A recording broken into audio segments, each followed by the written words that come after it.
and gentlemen. Welcome to the Esteemed Center Stage with Global Thought Leaders, a Right Source Global initiative. I am Ajuna Sharawat, Chief Anchor and Editor at Global Thought Leaders, and I will be your host today during this Center Stage interview. Global Thought Leaders is a platform where industry titans can share their experiences, thoughts, ideas, and best practices with one another and future leaders. We hope to bring together this global community of distinguished individuals by conducting these center stage interviews. Great leadership lessons benefit everyone when we can identify, nurture, and apply tricks of the trade that have proven to be successful formulae for many. In a nutshell, we seek to distill these industry leaders' multi-decadal learnings and establish a knowledge-sharing community. Sanjay Iqbal, an industry veteran, has joined us on the center stage today.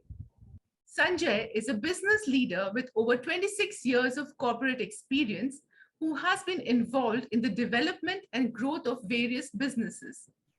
Working on the operations side of the business early in his career has given him a broad perspective on the industry. Throughout his career, he has successfully collaborated with global companies such as Wrigley's, IFF, Givaudan, DuPont, McCormick, and others on diverse and challenging projects. A few of his crowning accomplishments include the incubation and execution of an innovation center for DuPont India and establishment of a McCormick B2B business from the ground up. Having achieved everything he set out to achieve, he has currently moved to Ankush Enterprise, where he is the business head of food ingredients. Sanjay has developed a strategic roadmap for Ankush Enterprise with the goal of growing the $20 million company to a $75 million company in the next 5 years. Welcome, Sanjay, to the center stage. Thank you, Ajuna. Thank you for the introduction, and I'm happy to be here. Pleasure to have you here. Sanjay, you have over 2 decades of experience in the flavor solutions, food specialty ingredients, and quick service restaurant industries. What attracted you to this industry, and how has your journey been so far? I think it has been an interesting journey for last more than 2.5 decades now into food industry. And honestly, I didn't had any plans to come to food industry. It just happened by chance. But I have absolutely no regrets. When I joined food industry, the thing which attracted me most was the kind of scale India has, and the food revolution had just started. So I think that probably attracted me, just like an IT revolution. I thought food is going to take center stage for the industry. It was a traditional industry being run by a few players. But I think when I was kind of starting my career, I had started seeing a lot of global investments coming into it, a lot of companies showing interest into Indian markets, just because we had a lot of consumer base. So I think that was one of the reasons which attracted me. And I actually don't have any regrets, joining food industry, although it happened by accident. I think another thing which attracted me, I switched my careers from a technical career for about 5 years and then moved on to a commercial career. I think on the commercial side, what attracted me was, interacting with so many people, trying to understand their perspective, trying to interact with the global thought leaders, global innovation leaders, trying to understand how food is consumed in those markets. What are the innovations which were happening across the globe? And I think I joined at a time when there was a lot of transfer of knowledge which was happening from global, regional to more Indian kind of scenario. So I think these are the few things which really attracted me to join this industry. Wonderful to know. How has your journey been so far? journey has been great. I have seen this industry change drastically. The way people consume food now, and the way people used to consume food 2.5 decades back. There's a lot of change. If you talk of the consumer preferences, if you talk of the industry pace, you talk of how the innovation takes place at the food companies, how the entire horizon have actually expanded. It's been a great journey, and I think I have learned all these years. I've learned, I have adapted, and that's how I've been able to add value to the industry. I think one of the key elements which probably I have learned, and I always talk to young guys, is adapt yourself. The kind of practices I saw 20 years back are no more relevant now. So I think it has been actually a very learning journey for me, and I've learned a lot. I've traveled across the globe. I think that has really helped me in widening my horizon as well. How things work globally. How do we get those things in India? I've nurtured a lot of youngsters, and I've seen how I used to be as a youngster when I got into food industry is completely different now. There's a lot of science play into food industry. Science really plays a major role now. The commercial innovation, that's one of the things which probably I always consider, that innovation has to be commercial. So I've actually pushed the idea of commercial innovation. I have played multiple roles, in the industry: sales, marketing, business development, innovation. I actually headed DuPont Innovation Center for a couple of years, and I think that gave me a different perspective. I harped on perspective of innovation, and I truly believe that any innovation which is not commercial is actually not innovation, until unless you can take that innovation to a mass scale level. Innovation is not what it's supposed to be. Yeah, so I think it's been a great journey, I would say.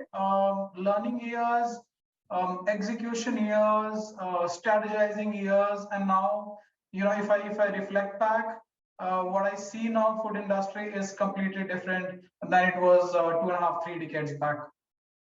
So, what were the most significant changes that have happened in this industry so far? If like one or two changes that you would like to talk about, and what are the most significant changes you anticipate in the future?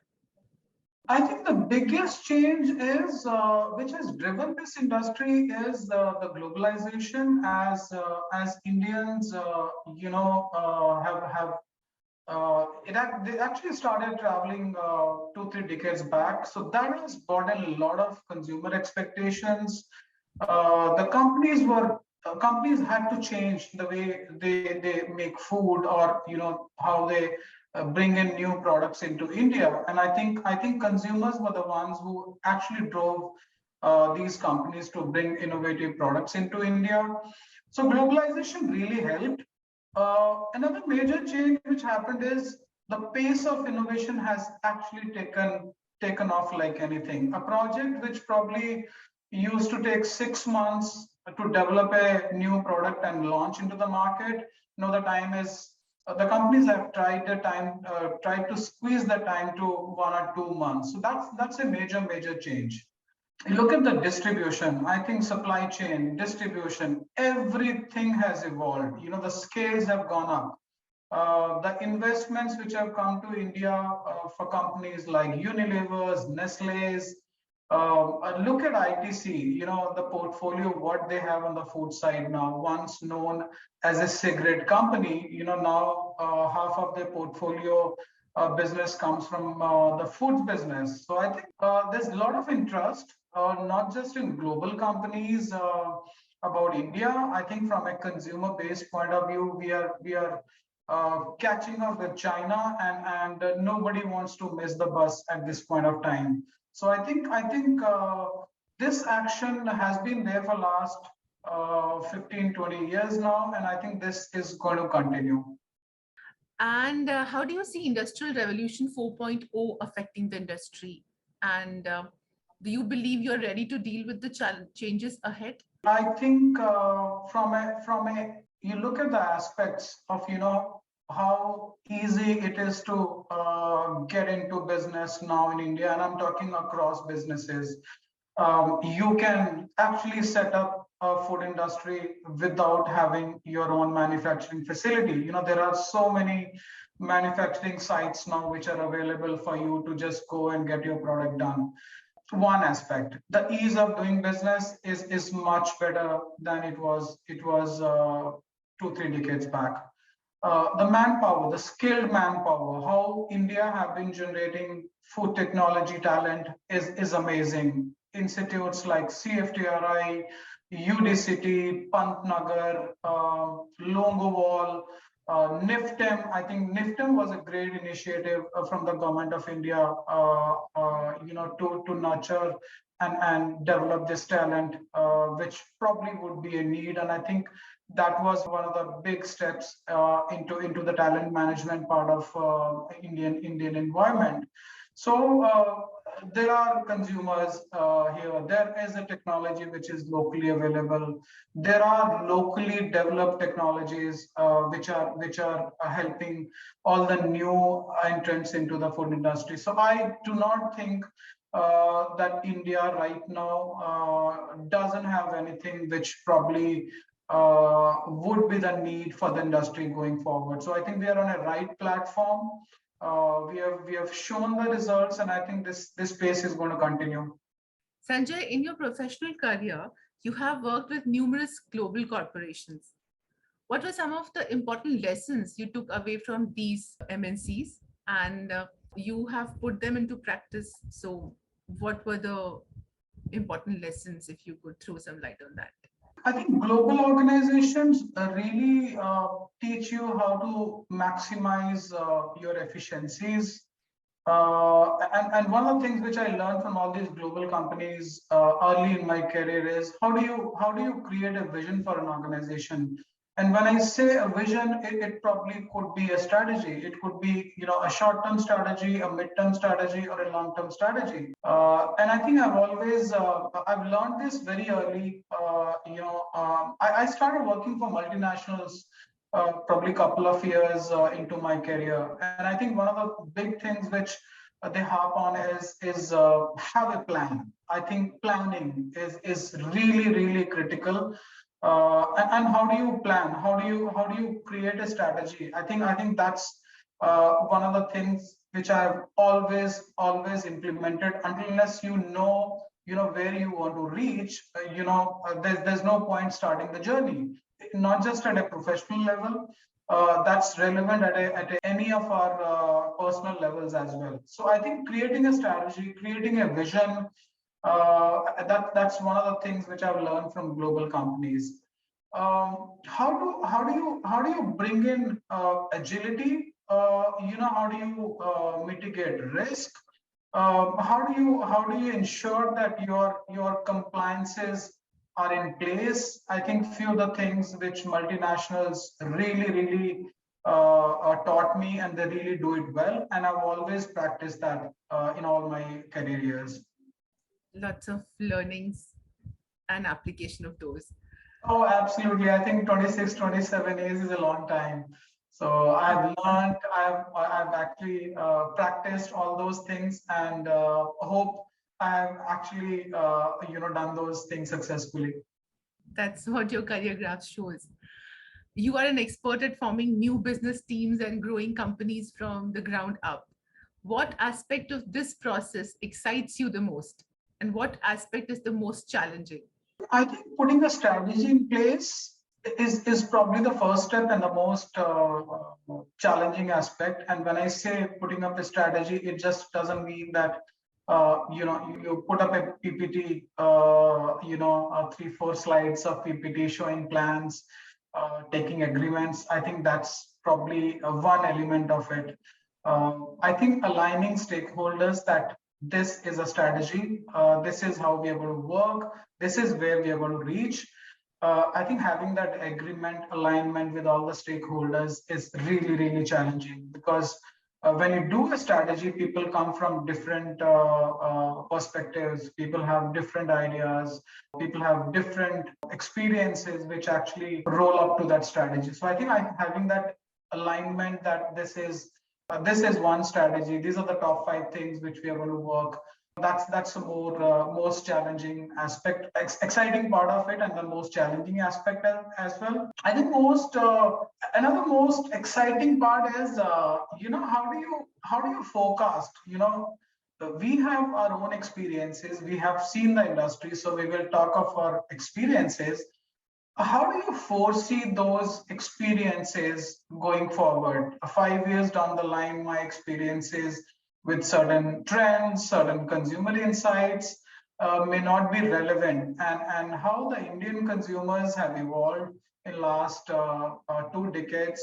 The pace is amazing. So I think how do you extrapolate that into what's going to come, and how do you have plan Bs? How do you create those mitigation plans? All aspects were very, very challenging. It was very interesting. Could you also tell us about 3 personality traits that you have developed and you feel that have helped in your career? Maybe I can talk about a couple of them which have really helped. I think my risk-taking ability has really, really helped me in experimentation.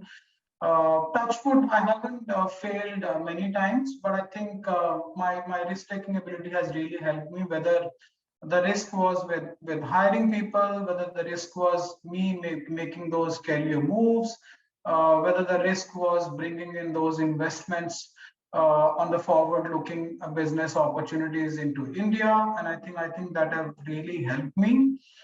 Um, Another thing which probably have helped me is believing in youngsters. I think I've always had people in my career whom I thought that they knew more than me, and that could be really, really difficult when you go and hire people, and if you have smarter people than you, it's a difficult choice being a manager. But I think I have always believed that hire people who know more than you. I think that have really helped me, and I have always given